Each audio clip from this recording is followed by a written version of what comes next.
everyone, welcome back to another J.A.R. Revealed conversation, and we're going to go ahead and jump right in today. We've already pulled the topic from the jar, so today we're talking about emotional baggage. Yana, what type of emotional baggage are you dealing with? I would say my abandonment, how can I put it? Male-wise, I feel like males don't stick around in my life very long, so I would say that's like an emotional baggage I carried around. Emotional baggage for me, I grew up without a father. I did not know the identity of my father until last year, 2 years ago. I think it was last year. And so for me, I feel like I have been abandoned, whether it was, directly or indirectly.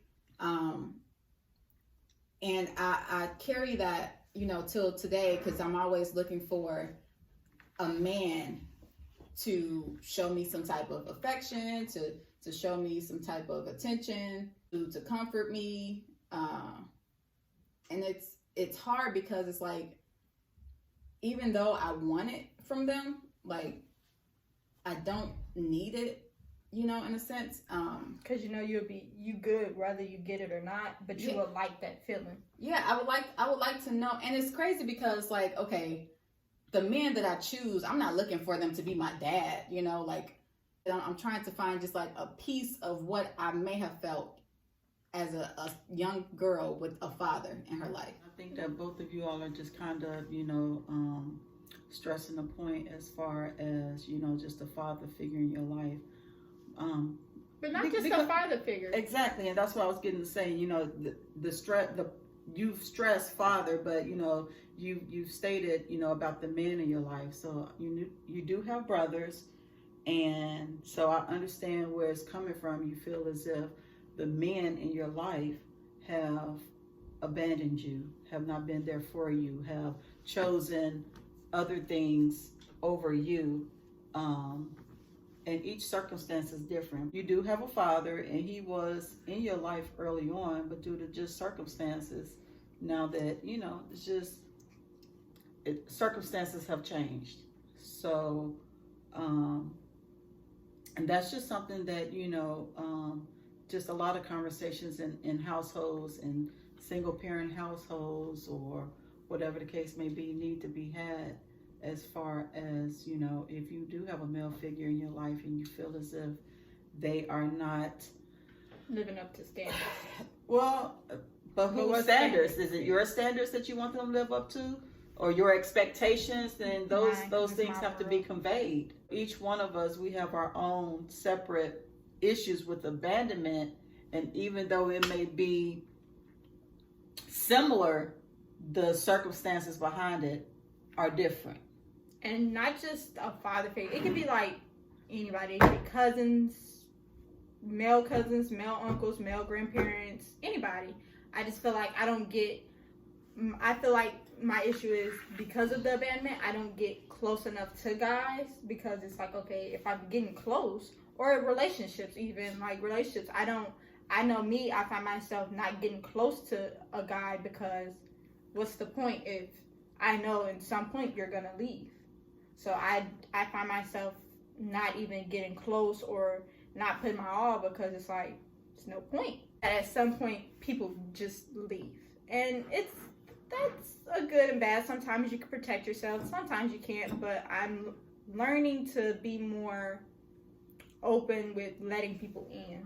I feel like for me, because I crave attention so much, and I only crave attention from the men that I choose to be in my life, because I don't just, go out here and hope that every guy notices me, because I really don't like attention. But if I am in a relationship with somebody, if I feel like that I am pursuing someone, I expect for them to give me attention, and a lot of it. And at times, I kind of push them off because I'm like, okay, you're giving me too much. And I feel like that's where things in my relationships get a bit confusing, because it's like, okay, either you want me to give you attention or you don't.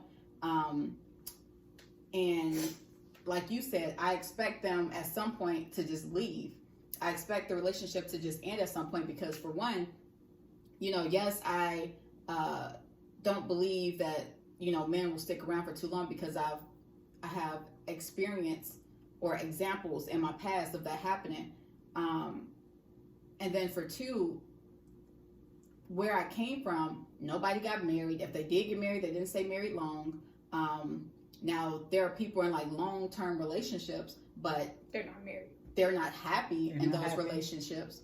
So it's like this sort of, you're going to split, you know, at some point. It's just a matter of when.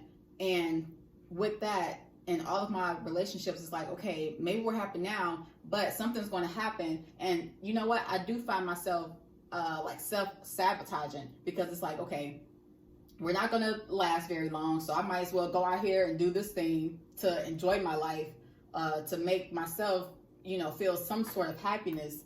And then boom, we're done. A lot of it is just from my childhood and my upbringing, and just what I've been through in life that I know that I have carried a lot of that on through the years, and even with raising you all, I have carried a lot of that emotional baggage, and still today.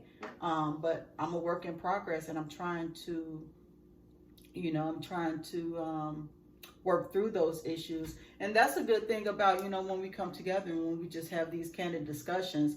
I think it's allowing all of us to get just, maybe not everything that we want to get out, but just definitely certain pieces. And then one day all of those pieces will come together, and we will have been on, you know, completed the puzzle, you know, as far as, you know, how we feel, and, you know, how we feel now, or, you know, our feelings back then, and how they have molded us into the person that we are now. And I, you know, and I wasn't I didn't raise you all on, you know, on seeking out therapeutic help, you know, which, you know, probably I should have, you know, just for a lot of the things that we all, you know, went through, and we probably could have used, you know, someone else to talk to, you know, early on, you know, or a mediator, or just someone to just bring a little bit of clarity, you know, to our lives and our situation, you know. But I know you all have heard this before, you know, I wasn't given the book on how to parent, you know.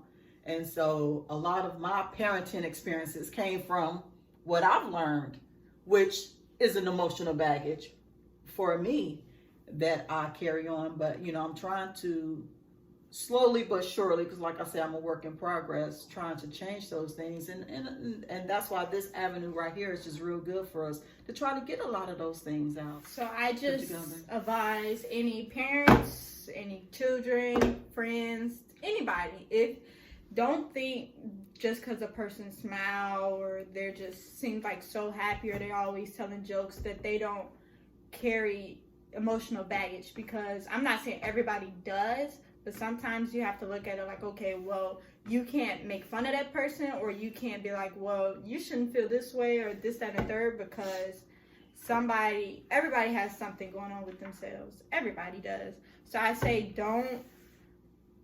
don't shut anybody out. Don't be as if you don't care. I would say just be aware. The end goal is you want to be better. You don't want to shut anybody out.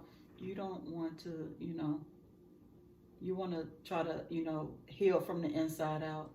All right, that's all that we have for today's conversation. Please share, like, subscribe. Also comment any suggestions, feedback. All right, we'll see you later.